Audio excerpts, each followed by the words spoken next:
Assalamualaikum warahmatullahi wabarakatuh.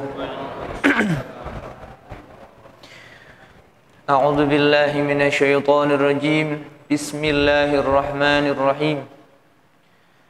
Alhamdulillah alladzi bi ni'matihi tatimmus shalihat. Wassalatu wassalamu ala sayyidis sadat Sayyidina wa habibina wa maulana Muhammad wa ala alihi anjumiz zahirat. Allahumma salli ala Sayyidina Muhammad al-fatihi lima ughliq wal khatimi lima sabaq nasiril haqqi bil haqq wal hadi ila siratikal mustaqim wa ala alihi haqqa qadrihi wa miqdarihil azim. Amma ba'du, yang terhormat, yang dimuliakan oleh Allah Subhanahu wa taala, para alim, para ulama, para kiai, para ustadz, guru-guru ngaji, semuanya mudah-mudahan Allah Subhanahu wa taala panjangkan umurnya, Allah berkahi kehidupannya, Allah manfaatkan semua langkah hidupnya. Dan semua, mohon maaf saya tidak bisa sebutkan nama satu persatu ya. Ada Ustadz Yusuf, ada Ustadz siapa saya kurang tahu di sini semuanya. Dan ini mudah-mudahan tidak mengurangi rasa hormat saya kepada ajunan semua. Dan seluruh hadirin jamaah masjid Baitur Rahman Olayan yang mudah-mudahan Allah Subhanahu wa taala kabulkan segala cita-citanya. Mudah-mudahan Allah Subhanahu wa taala mengangkat semua problem yang telah menimpa, dan mudah-mudahan Allah Subhanahu wa taala memberikan kita semua yang ada di sini keturunan yang soleh dan solehah sampai mendapatkan husnul khatimah. Amin ya rabbal alamin. Para hadirin yang dirahmati Allah Subhanahu wa taala, ini ada jamaah putri berarti, sama jamaah putri. Dan juga yang hadir semuanya, baik laki-laki sama perempuan, mudah-mudahan Allah memberikan rahmat kepada kita semua. Hadirin yang dirahmati Allah Subhanahu wa taala, sekarang kita ini berada di bulan penghujung bulan ya. Setelah hari raya Idul Adha nanti ada bulan Muharram. Pada bulan Dzul Hijjah ini ada suatu kejadian yang sangat luar biasa. Beberapa hari lalu kita sudah merayakannya, yaitu Idul Adha. Walaupun sekarang sudah lewat hari raya, tidak ada salahnya kita ungkap kembali hikmah daripada Idul Adha. Karena memang orang yang paling pandai itu ya orang yang bisa mengambil hikmah dari suatu kejadian. Dan ada suatu athar itu menyebutkan di sana banyak sekali kisah-kisah ataupun ibrah-ibrah tapi tidak diambil ibrahnya, kecuali orang-orang yang bisa mengambil. Nah, itulah orang-orang yang cerdas. Banyak sekali kejadian tapi tidak banyak orang yang mengambil suatu hikmah dari kejadian tersebut. Oleh karenanya pada malam hari ini, sore menjelang malam hari ini, mudah-mudahan kita semuanya diberikan taufik dan inayah ya. Kalau kita sudah tahu apa hikmah di balik Idul Adha, kita bisa mengamalkan ilmu yang didapat dari hikmah Idul Adha ini. Semua kesuksesan, semua keberhasilan itu pasti dirayakan. Pasti dirayakan. Contohnya kita orang Indonesia, setiap tanggal 17 Agustus kita merayakan kemerdekaan Indonesia. Ya karena memang suatu keberhasilan yang telah dicapai oleh para pahlawan, maka kita sebagai penerus untuk memperjuangkan Indonesia, dalam rangka menghormati, kita rayakan setiap tanggal 17 Agustus, merayakan hari kemerdekaan Indonesia. Beberapa bulan yang silam, yang lalu, kita telah merayakan yang namanya Idul Fitri. Kenapa kok Idul Fitri, hari raya? Karena memang kita telah berpuasa selama 30 hari. Maka dari itu kita rayakan, kita menang. Ya. Kalau kita sudah berpuasa 30 hari, berarti kita menang. Menang dari apa? Dari setan. Oleh karenanya kita merayakannya dengan Idul Fitri, hari raya Idul Fitri. Nah sekarang Idul Adha, ya. 1 minggu yang lalu kita telah merayakan yang namanya Idul Adha, hari raya Idul Adha. Apa dibalik hari raya Idul Adha tersebut? Hari raya Idul Adha ini asal muasalnya itu adalah pada yang sampean sudah tahu semua. Asal muasalnya yaitu kisah Nabiullah Ibrahim alaihissalam. Jadi Allah Subhanahu wa taala di dalam surat An-Nahl, surat An-Nahl ayat 123 kalau tidak salah, Allah Subhanahu wa taala berfirman, "Tsumma auhayna ilaika anittabi' millata Ibrahim hanifa." Ini surat An-Nahl. Kalau ayatnya berapa? Kalau saya salah mohon dicek. "Tsumma auhayna ilaika anittabi' millata Ibrahim hanifa." Kata Allah Subhanahu wa taala, "Aku mewahyukan kepadamu Muhammad agar kamu mengikuti jejak langkah Nabiullah Ibrahim alaihissalam." Nabi Muhammad, kita bersyukur kepada Allah Subhanahu wa taala jadi umatnya Nabi Muhammad. Nabi Muhammad itu adalah nabi, seluruh ulama sepakat, nabi yang paling mulia, nabi yang paling afdol di antara nabi-nabi yang lain adalah Nabi Muhammad sallallahu alaihi wasallam. Akan tetapi di dalam Al-Qur'an Allah Subhanahu wa taala menyatakan, Allah menyuruh Nabi Muhammad, ikutilah jejak langkah Nabiullah Ibrahim. Ada apa kok sampai Nabi Ibrahim sampai disuruh diikutin oleh Rasulullah? Perhatikan, Nabi Ibrahim ini telah memperoleh sebuah keberhasilan dan kesuksesan yang nyata. Bahkan sampai Allah Subhanahu wa taala dalam Al-Qur'an itu menceritakan Nabi Ibrahim, kalau sampai tidak percaya, hitung saja sampai 63 kali. Allah menceritakan Nabi Ibrahim dalam Al-Quran sampai 63 kali. Ini berarti benar-benar berhasil Nabi Ibrahim alaihissalam. Dan suatu penghargaan besar yang dari Allah Subhanahu wa taala merupakan wujudnya Idul Adha. Idul Adha inilah kita merayakan kesuksesan Nabiullah Ibrahim alaihissalam. Seakan-akan Allah Subhanahu wa taala mengatakan kepada kita, seakan-akan ya, wahai para umat Islam, kalau kalian kepengin sukses seperti Nabi Ibrahim, ikutilah jejak langkah Nabi Ibrahim alaihissalam.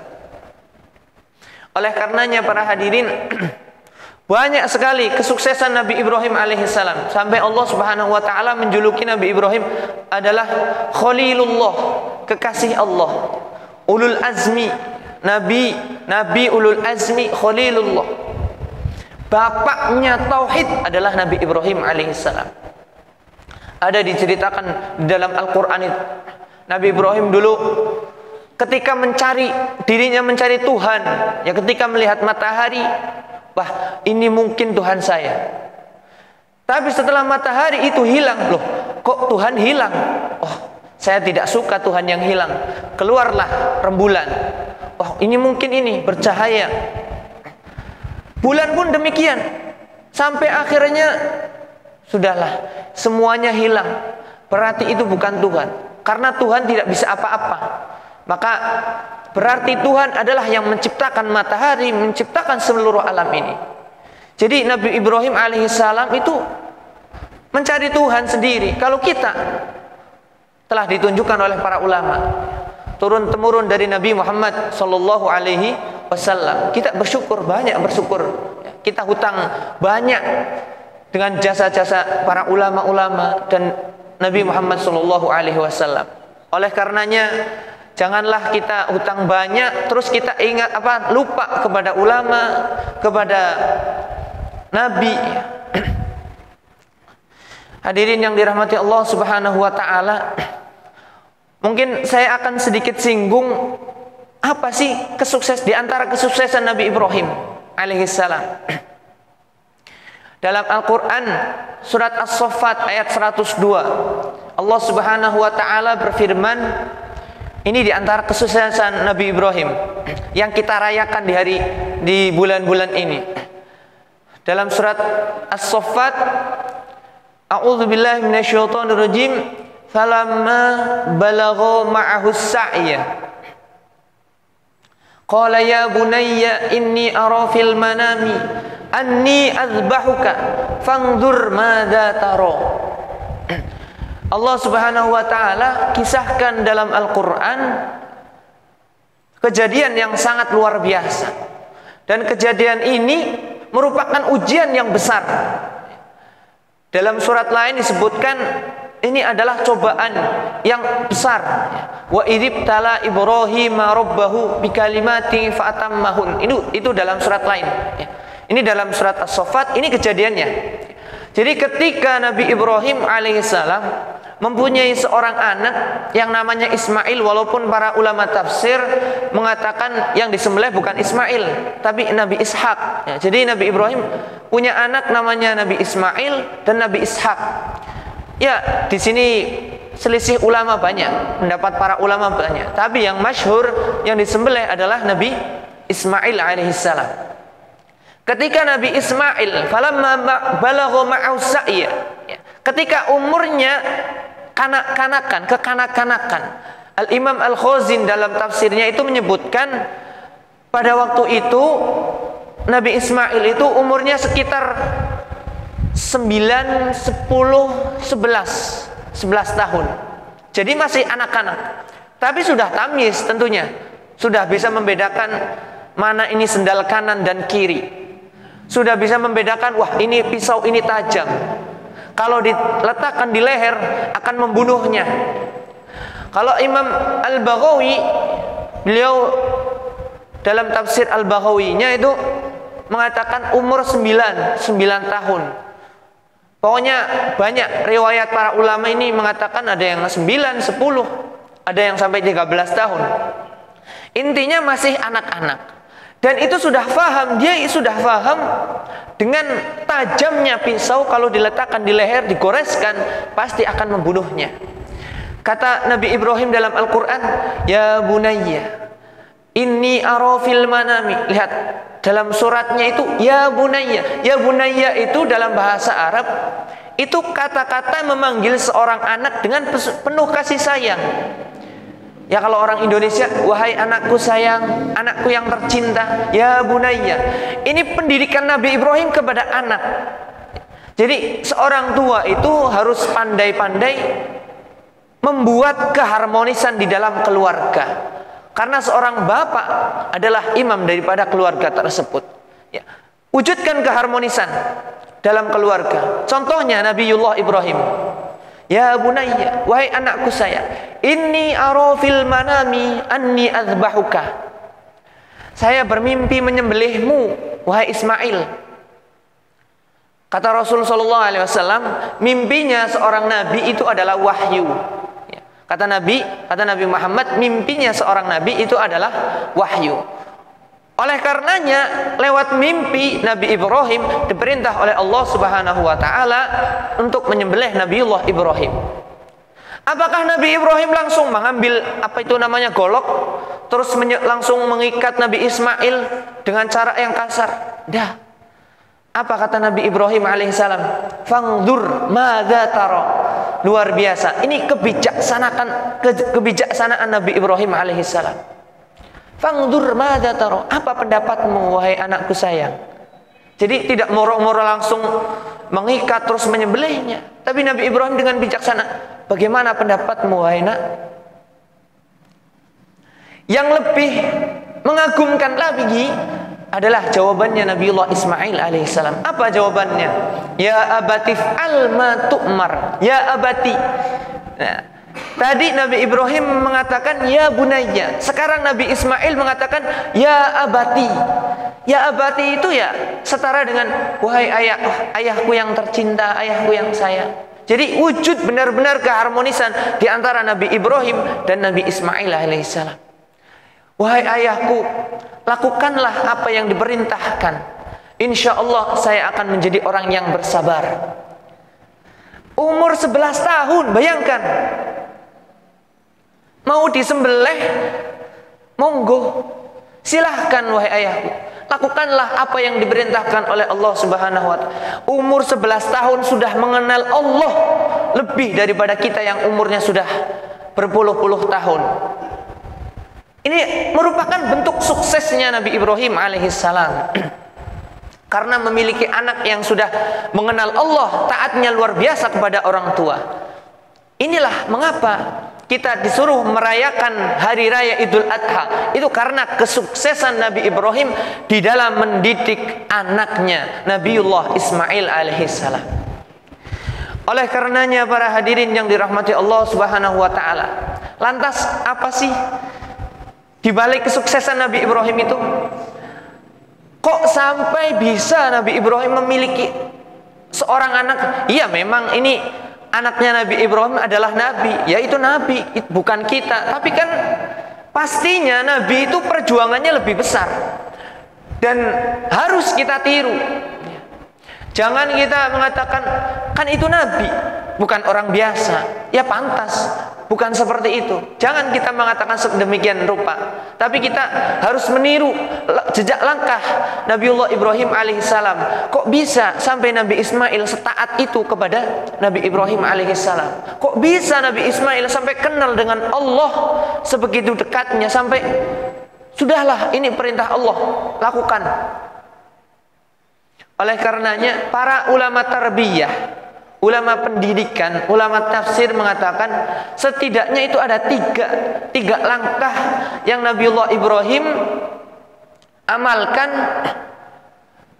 di dalam mewujudkan anaknya Nabiullah Ismail yang menjadi anak soleh. Dan ini yang perlu kita tiru. Dan ketiga-tiganya ini itu disebutkan semua di dalam Al-Quran. Dua itu di dalam surat As-Saffat, kalau tidak salah yang satunya di dalam surat Ibrahim. Sampai Allah sendiri tuh menyebutkan surat Ibrahim. Ya ini sebuah penghargaan kepada Nabiullah Ibrahim alaihissalam. Yang pertama, Allah Subhanahu wa ta'ala menyebutkan dalam Al-Quran yang diambil kesimpulannya oleh para ulama tafsir. Yang pertama, langkah yang pertama adalah untuk mewujudkan anak yang soleh, ya. Setidaknya menjadi anak yang soleh, tidak menjadi seperti Nabi Ismail jauh, ya. Setidaknya menjadi anak yang soleh. Langkah yang pertama adalah i'tina'ul aba bidu'ail aulad.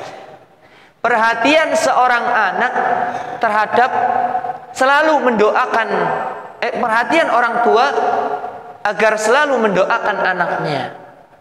Inilah selalu berdoa. Nabi Ibrahim selalu berdoa kepada Allah untuk anaknya. Apa ayatnya? Rabbi habli minas solihin. Ya Allah, berikanlah aku keturunan yang soleh. Rabbi habli minas solihin. Rabbi habli minas solihin. Ini yang harus kita baca selalu. Dan Nabi Ibrahim alaihissalam ini berdoa itu bukan cuman ketika Nabi Ismail sudah lahir. Sebelum Siti Hajar mengandung, Nabi Ibrahim sudah berdoa, Rabbi habli minas solihin, Rabbi habli minas solihin. Ketika Siti Hajar mengandung, ketika dilahirkannya Nabi Ismail, selalu memanjatkan doa kepada Allah Subhanahu wa ta'ala dengan Rabbi habli minas solihin. Ini yang selalu ditekankan oleh Nabi Ibrahim alaihissalam. Begitupun kata Rasul sallallahu alaihi wasallam di dalam hadisnya, Nabi Muhammad bersabda, du'aul walid liwaladihi kadu'ain nabi li ummatihi. Doanya seorang tua untuk anaknya itu seperti doanya Nabi untuk umatnya. Bayangkan, itu pasti diijabah. Oleh karenanya kita jangan mendoakan anak yang jelek-jelek. Jangankan doa, kita sudah banyak melihat realita. Jangankan doa, omongan orang tua terhadap anak itu bisa berefek, sangat berefek. Apalagi berdoa, apalagi doa. Dalam riwayat lain, dalam riwayat Imam Ibnu Majah, ada 3 doa, kata Rasulullah, ini tidak diragukan lagi, pasti diijabahi oleh Allah Subhanahu wa taala. 3 doa ini. Yang pertama, doaul musafir, dakwatul musafir. Doanya orang yang bepergian. Jadi kalau kita bepergian kemana, kita panjatkan doa, selalu ingat Allah Subhanahu wa taala. Kita lagi bersenang-senang, kita lagi bertamasya ke pantai atau ke pegunungan, menikmati keindahan alam, kita berdoa kepada Allah. Itu doanya mustajab, dikabulkan oleh Allah Subhanahu wa taala. Doaul musafir. Itu. Dalam riwayat lain juga, ketika kita senang terus ingat Allah. Nah, ketika kita lagi diberikan kesempitan oleh Allah, Allah akan ingat kita. Karena kita ketika lagi senang, kita ingat Allah. Jadi ketika kita lagi sempit, Allah juga ingat kita. Yang kedua, doaul mazlum. Doanya orang yang terzolimi. Ini pasti diijabah. Dalam sebuah keterangan ada bahkan walaupun doa ini, doa orang yang terzolimi itu keluarnya dari orang yang kafir. Oleh karenanya kita jangan mendolimi orang lain. Barangkali mereka itu mendoakan yang buruk-buruk terhadap kita, itu pasti dijabah oleh Allah. Yang terakhir, doaul walid liwaladihi, yang pasti diijabah kata Rasulullah, tidak diragukan lagi. La syakka fihi kata Rasulullah, tidak diragukan lagi adalah doanya orang tua untuk anaknya. Ini yang pertama adalah doa. Nutut waktunya ya. Yang kedua, i'tina'ul aba bimu'asyaratil aulad. Disebutkan dalam Al-Quran juga, inni dzahibun ila rabbi sayahdin. Perhatian seorang anak, i'tina'ul aba, perhatian seorang ayah, orang tua, bimu'asyaratil aulad, terhadap pergaulan anak. Jadi pertama doa, yang kedua adalah pergaulan anak. Kita harus perhatian terhadap pergaulan seorang anak. Karena apalagi zaman sekarang sudah rusaknya luar biasa. Rusaknya luar biasa sekarang. Dan ini dulu Nabi Ibrahim alaihissalam dalam Al-Qur'annya itu inni dzahibun ila rabbi sayahdin. Dan jadi Nabi Ibrahim alaihissalam dulu itu hidup pada zaman pada zaman Raja Namrud. Raja yang zalim sampai membakar Nabi Ibrahim alaihissalam. Kenapa kok sampai dibakar? Karena Nabi Ibrahim merusak semua patung-patung yang disembah oleh orang-orang Babilonia. Waktu itu Nabi Ibrahim ada di negara namanya negara Babilonia. Dan dibakar oleh oleh Raja Namrud. Setelah dibakar oleh Raja Namrud, turun ayat ini, inni dzahibun ila rabbi sayahdin. Jadi Nabi Ibrahim dari negara Babilonia pindah ke negara Mekah. Dari negara Babilonia ke Mekah. Pada waktu itu memang negara Babilonia itu negara yang kaya raya, tapi pemimpinnya itu yang zalim, pemimpin yang kafir. Bahkan disebutkan dalam tafsir Al-Baghawi, jadi Nabi Ibrahim muhajirun, orang yang pindah dari negara yang kafir menuju negara yang tidak kafir. Waktu itu negara Mekah negara miskin, tapi akhlaknya ketika zaman Nabi Ibrahim dulu itu akhlaknya masih bagus.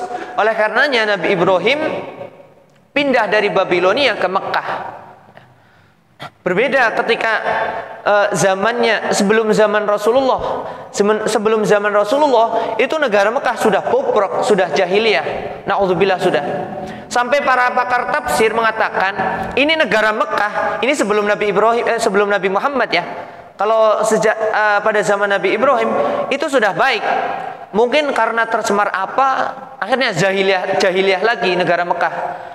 Kata para pakar tafsir mengatakan ini negara Mekah kalau bisa berubah menjadi negara yang baik itu butuh waktu selama 300 tahun. Bayangkan, selama 300 tahun agar bisa merubah negara Mekah yang jahiliyahnya luar biasa. Gimana tidak jahiliyah? Orang punya anak dibunuh, anak perempuan dibunuh. Contohnya Sayyidina Umar sendiri, beliau membunuh putrinya. Beliau membuat patung, sampai saking jahiliyahnya membuat patung dari adonan roti, disembah ketika lapar, dimakan sendiri. Sampai jahiliyahnya seperti itu. Oleh karenanya para pakar tafsir mengatakan butuh waktu 300 tahun. Tapi setelah Nabi Muhammad SAW lahir, butuh waktu berapa tahun? Cuma 23 tahun. Menjadi negara yang seakan dibalik 360 derajat. Tadinya negara yang jahiliyah, negara yang menjadi negara yang samahah luar biasa, rahmatan lil alamin. Itulah hebatnya Nabi Muhammad SAW. Dan inilah tadi kembali ke Nabi Ibrahim alaihissalam pindah dari Babilonia ke negara Mekah. Maksudnya apa? Kok pindah dari Babilonia ke Mekah? Maksudnya adalah menyelamatkan anaknya, walaupun anaknya belum lahir waktu itu. Nabi Ismail belum lahir. Tapi dalam batinnya Nabi Ibrahim alaihissalam, ini nanti kalau saya hidup di Babilonia terus menerus, terus saya punya anak, nanti anak saya ikut-ikut tercemar karena pergaulan di Babilonia sudah sangat rusak. Akhirnya dibawa ke Mekah. Inilah perhatiannya Nabi Ibrahim terhadap pergaulannya Nabi Ismail alaihissalam. Yang kedua, doa. Yang pertama, perhatian seorang tua terhadap doa, selalu mendoakan anak. Yang kedua, perhatian seorang ayah atau orang tua terhadap pergaulan seorang anak. Yang terakhir, i'tina'ul aba bisolatil aulad. Perhatian seorang tua terhadap solatnya anak. Dan ini Nabi Ibrahim pun selalu berdoa kepada Allah Subhanahu wa taala. Dalam surat Ibrahim, Rabbij'alni muqimas sholah. Ini seorang nabi loh, selalu berdoa, ya Allah, jadikanlah aku ini orang yang selalu istiqomah dalam sholat. Ayat selanjutnya, wa min dzurriyyati, dan anak-anak keturunanku. Jadi anak keturunannya Nabi Ibrahim alaihissalam juga diperhatikan sholat-sholatnya. Karena memang as-sholatu miftahu kulli khairin. Sholat itu adalah kuncinya segala kebaikan. Ya, kalau kita melihat zaman sekarang sudah sangat rusak, kepada siapa kita serahkan yang lebih baik anak kita? Tentunya kepada Allah. Allah lah sebaik-baik orang, yang sebaik-baik zat yang maha membuat segala-galanya menjadi baik. Dengan apa kita menitipkan anak kita? Dengan sholat. Kita cuma perhatian kepada anak tentang sholatnya. Perhatikan sholat anak. Berarti kita titipkan anak kita kepada Allah Subhanahu wa ta'ala. Karena memang sholat itu adalah menghadap Allah Subhanahu wa ta'ala. Maka dari itu 3 perkara ini setidak-tidaknya kita tahu, sedikit-sedikit kita amalkan. Kita perhatian terhadap anak. Terakhir, saya akan tutup pengajian pada sore malam hari ini. Ada sebuah riwayat yang diriwayatkan oleh Al-Imam At-Tirmidzi dan Imam Ahmad ini. Sebuah kisah. Jadi ada kedua orang tua, bapak dan ibu. Nabi yang cerita ini. Ada kedua orang tua, bapak dan ibu, lagi menikmati surga. Lagi nikmatnya, sangat menikmati surga. Wah, indah pokoknya surga. Surga itu kalau dibayangkan, kita bayangkan surga indahnya seperti itu. Itu bukan. Sampai Sayyid Muhammad bin Alawi Al-Maliki mengarang kitab namanya Mala Ainun Ro'at. Itu menjelaskan tentang surga semuanya. Indah, kalau baca surga itu indah. Mala Ainun Ro'at artinya apa? Tidak pernah dilihat oleh mata. Jadi sifatnya surga itu tidak pernah dilihat oleh mata. Yang pernah kita lihat oleh mata sebuah keindahan yang sangat luar biasa. Surga itu lebih jauh dari itu indahnya. Wala udunun sami'at, kita pernah mendengar suara yang paling indah di dunia ini. Itu bukan suara surga. Surga lebih bagus suaranya. Wala khatara ala qalbi bashar, dan tidak terlintas dalam hati. Umpama hati kita, oh surga mungkin seperti ini. Nah, itu bukan. Surga lebih indah dari apa yang terlintas di dalam hati kita. Kedua orang tua ini, bapak dan ibu sedang menikmati keindahan surga. Tiba-tiba ada suara Allah yang mengatakan kepada orang tua ini, wahai orang tua, bapak dan ibu, kamu saya pindah surganya ke surga yang paling tinggi lagi. Kata orang tua tersebut, apa ada surga yang paling tinggi? Surga yang lebih tinggi dari ini? Saya sudah sangat merasakan nikmat luar biasa di sini. Apakah mungkin ada? Kata Allah, wahai orang tua, kamu itu sekarang di surga yang paling rendah. Jadi setiap orang yang di surga itu nanti, walaupun paling rendah, dia itu sudah merasakan sangat-sangat nikmat di surga. Tapi padahal ada surga yang paling tinggi. Kata orang tersebut, ya boleh-boleh saja saya dipindah, malah tambah senang. Tapi ada satu pertanyaan, bima niltu hadza ya Allah? Dengan apa? Dengan sebab apa aku mendapatkan pangkat yang mulia ini? Kata Allah Subhanahu wa taala, kata Rasulullah ya dalam hadisnya, bistighfari waladika laka. Dalam riwayat lain, bistighfari wa du'ai waladika laka. Ya, sebab istighfar dan doa anakmu sekarang di dunia. Dulu kamu peduli dengan anakmu, dulu kamu kenalkan Allah kepada anakmu, dulu kamu kenalkan Nabi Muhammad kepada anakmu, sehingga anakmu menjadi orang yang tahu, selalu mendoakanmu. Sekarang kamu sudah berada di surga, diangkat derajatmu karena sebab anakmu, karena kepedulianmu terhadap anak, kamu diangkat derajatnya oleh Allah Subhanahu wa taala. Penting para hadirin mendidik anak sebaik mungkin. Dalam riwayat Al-Bukhari, Imam Bukhari, kullu mauludin yuladu alal fitrah. Jadi setiap anak itu lahir dalam keadaan suci. Dalam hadisnya selanjutnya itu tergantung orang tuanya. Dia itu mau menyahudikannya atau majusikannya atau nasronikannya.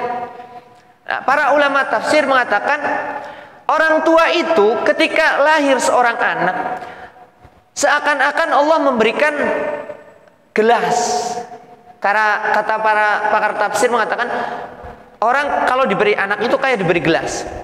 Tergantung orang tua mau isi gelasnya air putih atau susu atau homer. Terserah orang tua. Ada yang mengatakan seperti diberi kertas, tergantung yang diberi kertas. Mau diberi tulisan Al-Quran atau tulisan nyanyian atau apa, terserah.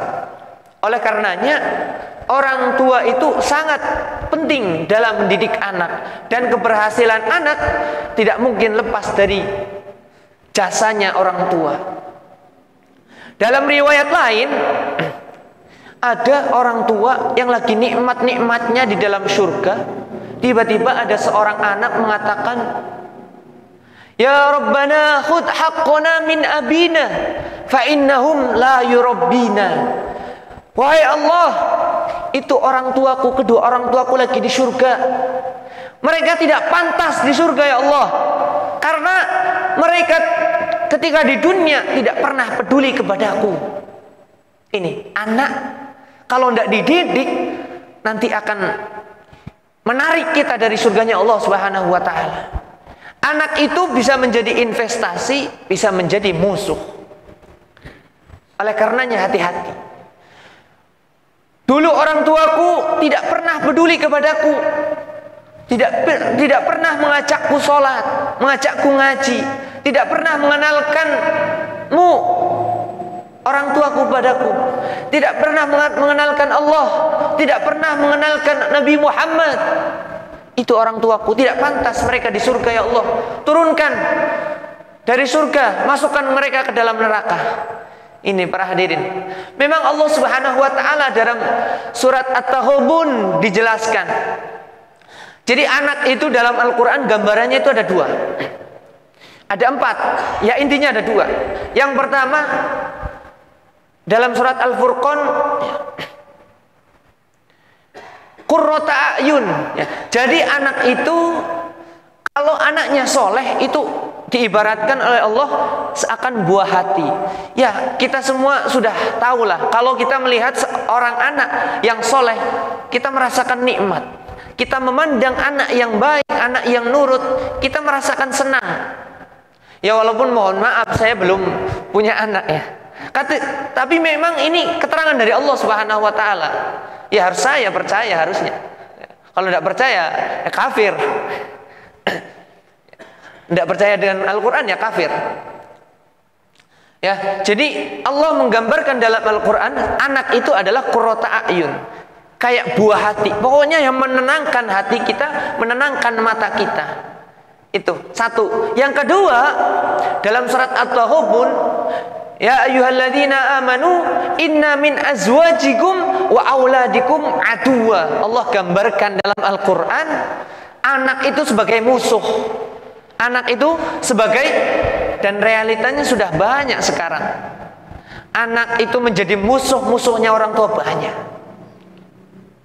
Banyak sekali berita-berita yang beredar anak membunuh orang tuanya. Itu anak yang menjadi musuh. Ya karena keteledoran orang tua itu tidak mendidik anaknya. Na'udzubillah, tsumma na'udzubillah min dzalik. Mudah-mudahan Allah Subhanahu wa taala selalu memberikan inayah, taufik, hidayah kepada kita agar selalu bisa kuat dalam mendidik anak. Ya, bisa menjalankan apa yang dicontohkan oleh Nabi Ibrahim alaihissalam. Waktu isyanya tinggal berapa menit? 1 menit. Ya mudah-mudahan kita diberi taufik, inayah, hidayah oleh Allah Subhanahu wa taala, bisa selalu mengaji agar selalu tahu ilmu-ilmunya Allah Subhanahu wa taala.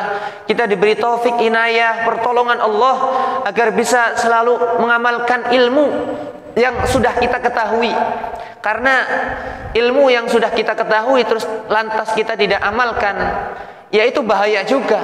Ilmu ada dua, ilmu yang berbahaya, ada ilmu yang bermanfaat. Ilmu yang bermanfaat yang diamalkan, yang berbahaya yang tidak diamalkan. Ya. Wa alimun la ya'malan bi ilmihi mu'adzabun min qabli ubadil wasan. Itu dalam Nazm Zubat kalau tidak salah. Orang alim, orang yang tahu dengan ilmu tapi tidak beramal, dia akan disiksa sebelum para penyembah berhala. Disiksanya orang alim yang tidak mengamalkannya ilmu itu sebelum penyembah berhala. Tapi Rasulullah SAW mengatakan, man amila bima alimah warrathahullahu ilma ma lam ya'lam. Orang yang mengamalkan ilmu, ya, Allah akan beri ilmu yang tanpa dia pelajari. Jadi kita mengamalkan ilmu, sejatinya kita yang menambah ilmu. Allah akan turunkan ilmu itu sendiri kepada kita. Oleh karenanya pandai-pandailah, ya selalu kita meminta pertolongan Allah agar selalu bisa mengaji ilmu, mengamalkan ilmu. Mungkin pengajian pada sore malam hari ini sudah cukup panjang dan mudah-mudahan bermanfaat. Dan saya sendiri meminta maaf barangkali banyak salah, ya, banyak kata-kata yang kurang berkenan, banyak tersinggung. Ya memang ngaji itu harus tersinggung para hadirin. Ngaji itu harus tersinggung memang. Kalau tidak tersinggung berarti tidak masuk. Kalau tidak tersinggung tidak masuk. Ya walaupun sedikit tersinggung berarti masuk, seperti itu. Wallahu a'lam bissawab. Wabillahi taufik wal hidayah waridha wal inayah. Assalamualaikum warahmatullahi wabarakatuh. Doa. A'udzubillahi minasyaitonir rajim. Bismillahirrahmanirrahim. Alhamdulillahirabbil alamin. Allahumma shalli ala sayidina Muhammad al-Fatih lima ughliq wal khatimi lima sabaq nasiril haqqi bil haqq wal hadi ila siratikal mustaqim wa ala alihi haqqa qadrihi wa miqdarihi al azim.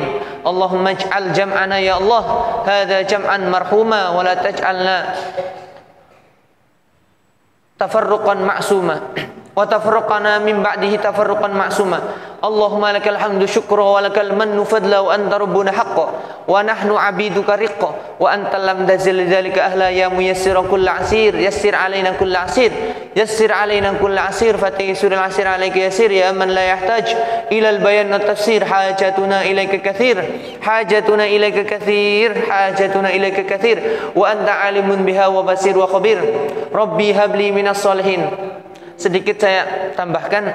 Jadi seorang imam, tadi saya mengatakan Rabbi habli minas solihin. Rabbi itu, habli itu doa untuk sendiri, ya, doa untuk sendiri. Tapi kalau doanya dari Al-Quran itu tidak apa-apa. Jadi seorang imam membaca doa untuk sendiri, tapi kalau doanya dari Al-Quran seperti Rabbi habli minas solihin itu tidak apa-apa. Tetapi kalau doanya dari para ulama, contohnya Allahumma inna nas'aluka rizqan halalan sumpama. Tapi imamnya membaca ini, ya Allah berikan aku. Dia mengimamin tapi doanya ya Allah berikan aku gitu.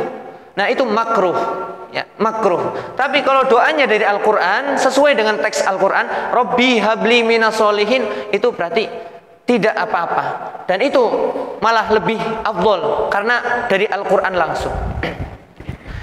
Allahumma la tada' lana dhanban illa ghafartahu wa la hamman illa farrajtahu wa la dinan illa qudaytahu wa la maridun illa syafaitahu wa la aiban illa satartahu wa la hajatan min hawaijid dunya wa la akhirati illa qudaytaha wa yasartaha ya rabbal alamin.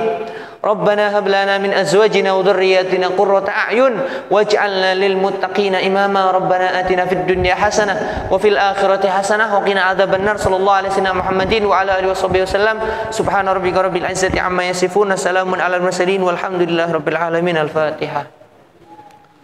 Bismillahirrahmanirrahim. Alhamdulillahirabbil alamin.